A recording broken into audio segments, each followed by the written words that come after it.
வணக்கம். இன்னைக்கு ஹீத்தன் அக்கா ஒரு சப்ஸ்கிரைபர்ஸ் கேட்டாங்கன்னு சொல்லிட்டு பாஸ்தா பண்ண போகிறா. இந்த பாஸ்தா எப்படி பண்ணுறதுன்னு வாங்க பார்க்கலாம். சிம்பிளான டேஸ்டியான ஒயிட் சாஸ் பாஸ்தா பண்ணுறதுக்கு நான் இன்றைக்கி 3 கிளாஸ் அளவுக்கு பாஸ்தா எடுத்திருக்கேன். பால், உப்பு, கஸ்தூரி மேத்தி, பட்டர், மிளகுத்தூள், பாதாம், கூடவே 6 பல் பூண்டை நல்லா பொடியாக கட் பண்ணி வச்சுருக்கேன். இப்போது பாதாமை ஊற வைக்கிறதுக்கு அதில் கொஞ்சமாக தண்ணி ஊற்றி வச்சுக்கோங்க தனியாக. அடுத்தது நம்ம பாஸ்தா வேக வைக்கணும். இதில் தேவையான அளவுக்கு உப்பு போட்டு 1 ஸ்பூன் எண்ணெய் ஊற்றிக்கோங்க. அப்போ தான் பாஸ்தா போடும்போது ரொம்ப ஒட்டிக்காமல் இருக்கும்.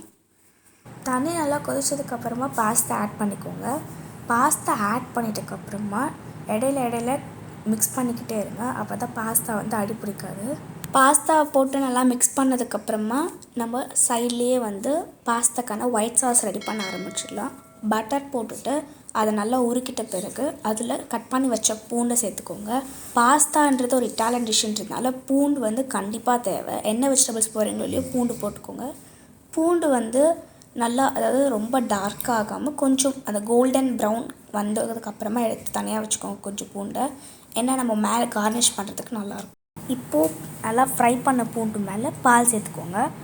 பால் சேர்த்துட்டு நல்லா மிக்ஸ் பண்ணிக்கோங்க.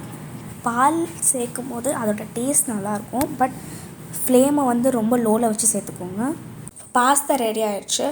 அதை நல்லா வடிகட்டி ஒரு தனியாக எண்ணெய் தடவின ஒரு பிளேட்டில் எடுத்து வச்சுக்கோங்க ஆறுறதுக்கு. இந்த மாதிரி எடுத்து வச்சிட்டிங்கன்னா பாஸ்தா ஒன்றுக்கு ஒன்று ஒட்டிக்காமல் இருக்கும். ஏன்னா நம்ம ஏற்கனவே அதுலேயும் எண்ணெய் சேர்த்துருக்கோம், ப்ளஸ் பிளேட்லேயும் எண்ணெய் போட்டிருக்கோன்றதுனால.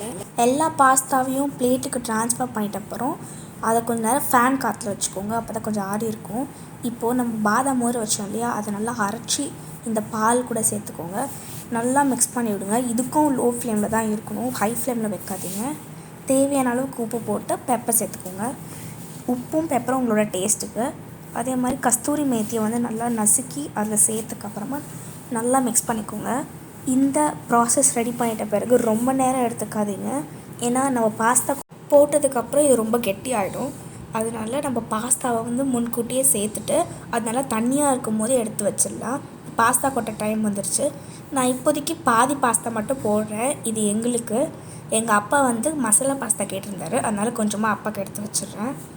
இப்போது நான் தேவையான அளவுக்கு பாஸ்தா போட்டதுக்கப்புறமா ஜஸ்ட் அதில் நல்லா மிக்ஸ் பண்ணிவிட்டு தேவையான அளவுக்கு சால்ட், பெப்பர் இருக்கான்னு பார்த்துக்கோங்க. அதுக்கப்புறமா நீங்கள் உங்கள் இஷ்டம் போல் ஆட் பண்ணிக்கலாம். இதில் நான் இன்றைக்கி சீஸும் ஃப்ரெஷ் க்ரீமும் ஆட் பண்ணலை. உங்கள்கிட்ட இருந்ததுன்னா ஆட் பண்ணிக்கோங்க. இப்போ அதில் இருக்க பூண்டை சேர்த்துட்டு நல்லா மிக்ஸ் பண்ணிக்கோங்க. தேவைப்பட்டால் இன்னும் கொஞ்சம் பட்டர் நீங்கள் எக்ஸ்ட்ராவும் ஆட் பண்ணிக்கலாம். நான் இப்படியே போதும்னு எடுத்துக்கிட்டேன். இப்போ நல்லா டேஸ்டியான சூப்பரான பாஸ்தா ரெடி.